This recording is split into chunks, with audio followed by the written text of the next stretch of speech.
College football, unlike the NFL, is played in many venues exceeding 50 years old, many much older than that. These stadiums have long histories and sometimes cover nearly all or all of a given team's history. So why is this? Why is it that college venues rarely ever get replaced in an era where NFL stadiums get replaced almost routinely every 30 to 40 years? This is why college football stadiums don't usually get replaced.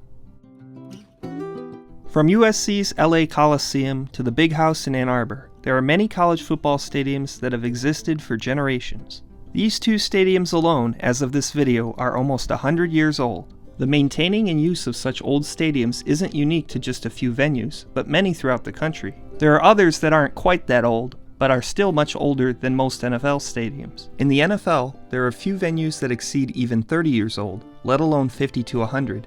In college football, seeing a new venue built for a major school is rare, with only a few select venues opening in the last 15 years, such as TCF Bank Stadium in 2009 and McLean Stadium in 2014. This is not to say that colleges don't put money or renovate their stadiums. However, construction of new venues continues to be rare. So why is this? Why is it that colleges don't simply demand new venues to be built to replace the old? First off is bargaining power. College football, like the NFL, is a business, at least for many of the larger schools. The difference is, though, a college football team can't simply pick up its operations and move somewhere else. The football team is bound to its college, and the college is bound to where it is. A college would not threaten to move its entire operation over a football stadium like an NFL team simply because the college is bigger than its given football team. A team can't threaten not to operate, otherwise no money is made. A second major factor is the market. College teams' markets are typically students, and students typically want the cheapest way to enjoy a game. Thus, having simple, massive venues consisting of much bench seating is a winning formula. Simply put, quantity is valued over quality.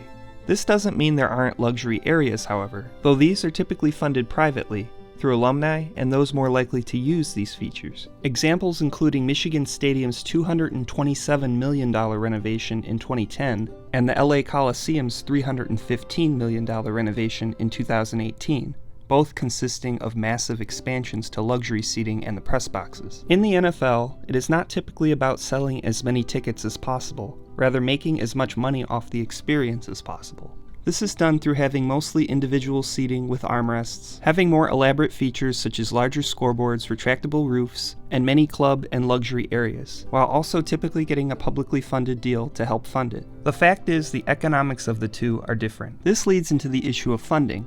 Colleges have to raise what they build through donations and alumni and revenue, which typically is not going to come in the billions of dollars. Thus, it is almost always more practical and cheaper to renovate than replace. And finally, there is the less tangible experience factor. College football stadiums are more embedded in a given college's culture. They have generations of history in players, alumni, and fans, and it all contributes to the college's experience. To put it simply, the stadium isn't just a business asset. It is part of a given college's culture, which can't be measured in dollars and cents. So many of these historic venues remain, and will foreseeably continue to remain, despite a few replacements and some transformations. Much of the original structure and experience to these historic venues remains, and for the most part have continued to be the go-to options for college football stadiums. Thank you for watching.